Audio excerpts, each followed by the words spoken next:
All right, folks. Well, today's video here, we're going to be doing a little maintenance on Betsaloo, my John Deere S120 garden tractor, lawnmower, whatever you call it. And so, yeah, we got a few things going on here. One of which is replacing this little doodad here, the MowerPlus Fuel Gauge. Let me see, first of all, if I can show you what it's doing. So, yeah. Basically, it's showing me some gibberish on there. I don't know how well you can see that. I've seen some others on the line that have similar code. Don't know what it means, but it needs to be replaced.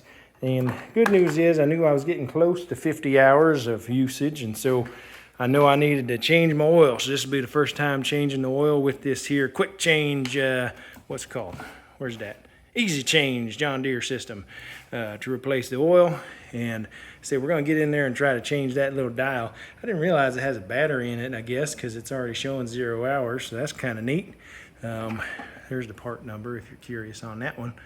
And then we'll just change the air filter too while we're at it. Finally, I've already gone and aired up the tires, 14 psi on the front, 10 on the back. And we're just going to check the deck, make sure them blades are level. And yeah, it should be about it. So I think I'll get started with this here jobber-do first and see if we can get at it.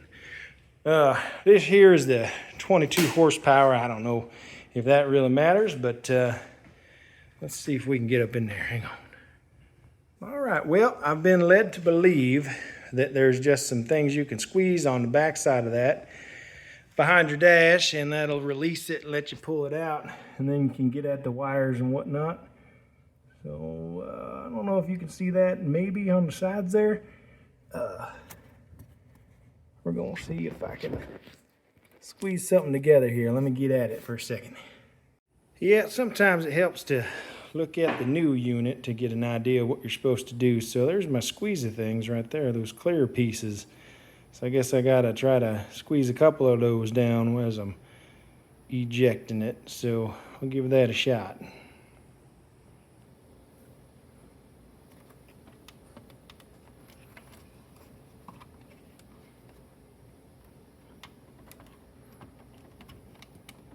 Trying to do the top first because she's fighting me pretty good. Might have to get my other hand in there, but squeeze this top and the bottom at the same time and push her through. So that just pulled right off, so there's no clips on that. Yep. She's moving. Squeeze it, push it. Okay, don't break nothing now. Yeah, the trick is you gotta get the top and the bottom squeezed. So, well, sorry, bear with me. I'm gonna get two hands up in there so I can squeeze both sides on top and bottom. All right, well, here she comes. So yeah, I had to get two hands on there and push them both down while pushing it up. So let me see, she should come out now. Nope, okay. Don't make me get a screwdriver. There we go, all right. It's kind of curious that this one here doesn't show nothing at all. I don't remember it. Maybe the gas pump symbol was on there always, but heck, I don't know. So the good news is now we just need to plug this new one in and pressure fit it down in there. Let's give her a wipe-a-do here before I do that. Oh yeah, that's that. Okay, feed that wire up. Where'd you go now? Okay, make sure you connect it right side up now. Right like that. I'll secure that a little better once I push it through. There she is. And we got, of course, it's not gonna say how many hours you had on it before, but you know, just have to make note of that. Like I said, I knew I had 50, so I'm just gonna have to add 50 to everything I got. Okay, and now just making sure that that connector's snug. Let's see, will it see how much gas I got in there when I turn her on? Sensing. Oh yeah, look at that. All right, gas readout, excellent. On to the next thing. I'll give her a little wipe down before I take the air filter cover off next, and we'll get up in there. Man, it's hot in this garage. All right, air filter time. So on this one here, you just gotta open these up. I don't know how long. Okay, that's not too bad. Pull that off. Yep, a little dusty. Should just pull straight off. Right. Oh, so you lift the end up a little bit as you pull off. So when we go back in there, we'll have to hook it a little bit. Get up in there. T-shirt, I choose you. There we go. It's real nice. All right, let's grab that new filter.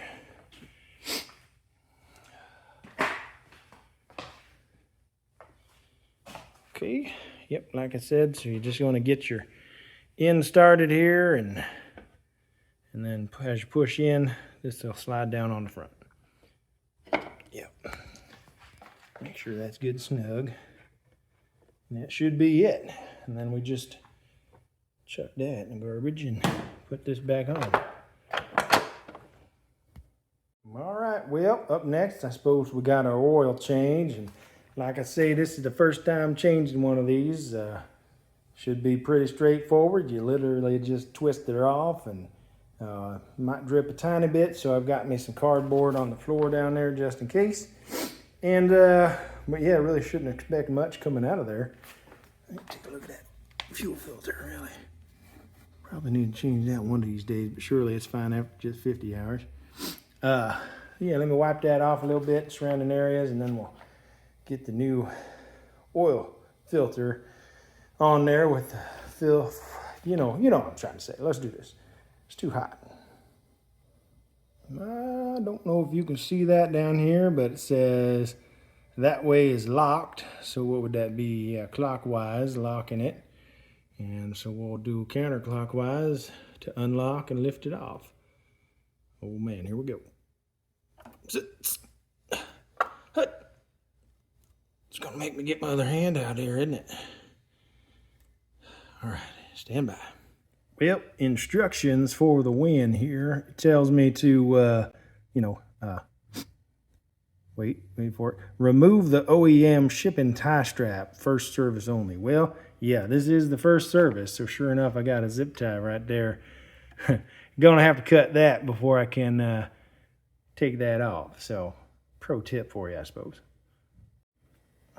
Oh man, I tell you what, there's not really much room in here to get at that. I get it? Nope. Get some longer snippers or scissors or something. There we go. All right. Now is it going to let me unscrew the dang thing? Let's see. I'm going to need some towel, man. I'm sweating crazy out here. All right, dang, finally I had to get two hands on there and twist it. So some other models of this have like more space to really get some leverage on it, but here I just have the top really fingertips to grab onto it. So you use one of them tools if you have to loosen it. So whoop, little spillage, not much. There's some oil sitting in there. Let's take a look. No, I don't see any drippage really. It's just in that bowl in the middle. So, all right. Well, it's got that nice rubber neck around it, and we're gonna try to keep that oil contained in there, and probably pop this off the new one. Stick her on there, and then we'll just reverse order and twist the new one on there. That's a really nice rubber nub. It's high quality. It just pulls straight off, by the way, on that. And so we just pop it down straight to seal that one all, the old one, keep that oil from spilling out until I can dispose of it. All right, here we go. So yeah, these come pre-filled with oil. I've written the date on there and how many hours I think I had in there. So in case that display of hours used goes out again, at least we'll know last time we changed it. All right. And flip it like so. Start with your yellow arrow there on the unlock side. And we just twist it down.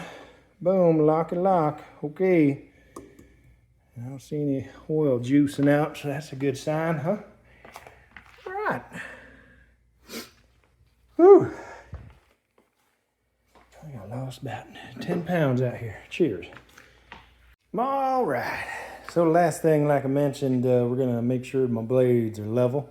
So I got one of these jobber doos. It makes it real easy. So I've gone ahead and put my deck position where I like to normally mow. Of course, your setting will be, mileage will vary depending on your type of lawn and how low you like to scalp it and whatnot. But so anyway, so that's down where I normally have it. And I think I'll start on the other side so you can see a little better what we do here. You won't be on a level. And again, I mentioned I already filled up my tires, so I know them are level. Floor is pretty level.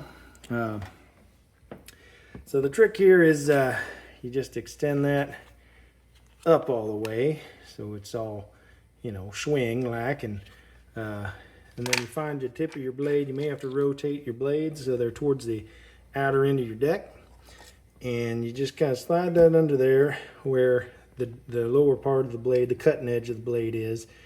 And then you kind of just push this down so that while it's touching the blade, it's sitting there. And then you can go like this to pick it up so you don't change it.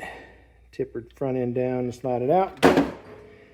Sorry about that. And so you can see I had a line driven previously, but basically I think I like it at 2 1/4 inches, at least the blade position, which doesn't exactly match, my mowing position over here. I think this says it's 2 1/2, but that's all right. So really what we're shooting for is 2 1/4. And so this side's trickier. Sometimes you might have to raise your deck up to make sure your blade's there towards the outside edge, but you can feel for it. And so I'm feeling the cutting side here. Same thing, you want to just get that up under there so that's resting on the blade, underside of the blade. Push this down, boom, and then rock it forward, slide it out. What we got? Well, I mean, that's pretty close, but so really that would mean I need to come down a little bit on this side if I want to get it down to 2 1/4. So to do that, there's a bolt right there, and you just loosen that, I think, and that would drop it down a tiny bit. So let's try that.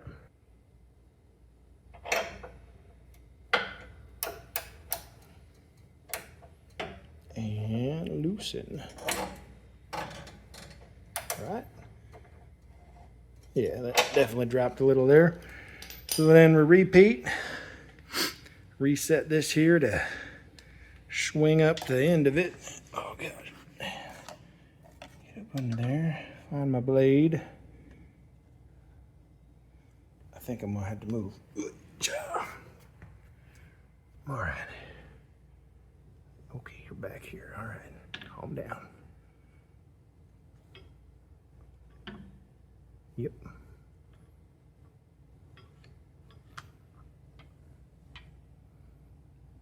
Seems about the same. Try it again. I have to. Somebody probably knows how many rotation equals 1/4 inch on that bolt, but I don't. So a little bit more. I think sometimes what happens is when I'm hooking the garden hose up there to wash it, I think sometimes pushing down or pulling up as I'm disconnecting that quick release, and maybe that causes it to get off from the other side. I don't know. 2 1/2 pumps. Let's see.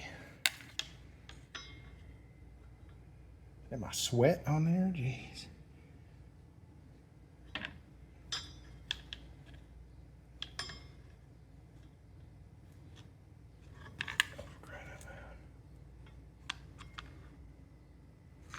Was it just me, or is it not moving?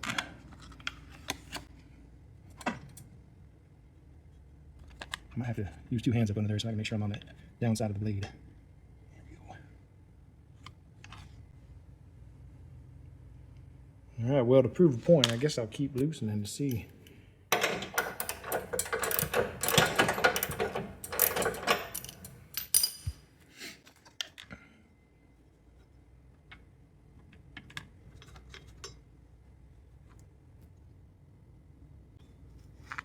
That's going the wrong way.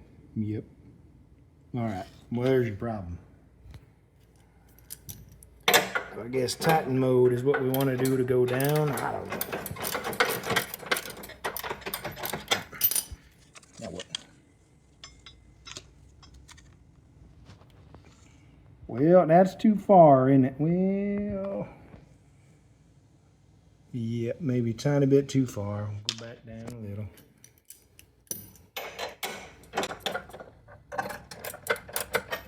Perfect, here we go. First try. No, for crying out loud. Somebody's got to be messing with me now. And after we're done here, we'll go check the other side. Okay, hang on. All right. So what I was saying is you really need 2 hands because you need to be able to feel where that blade is. Make sure you're getting on the front end, cutting side of the blade. And then go like so. And so yeah, that's pretty close. Let's go check the other side here. That's just a hair underneath that 2 1/4, and I ain't that picky, so.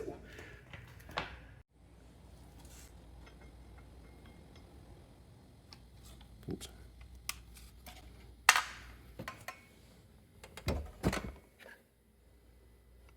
Yep, I'm gonna call that good enough. That one's a tiny bit lower than 2, or higher, I guess, than 2 1/4 as well. Anyway, depending on how picky you want to get, that's how you check, make sure you're level on your blade. There's also one at the front, but I never have any trouble with that one. There's that jobber do there that you can adjust if, because you need a certain tilt, and I forget which way it is. Front needs to be slightly lower than the back. But I'm not too concerned with that. I think the adjustment for that is right down there. That bolt will pull your front end of your deck up and down if you do need to adjust that. So, well, that'll about do it. I'm sweating like crazy. So, all that good. Much success, and check us out next time.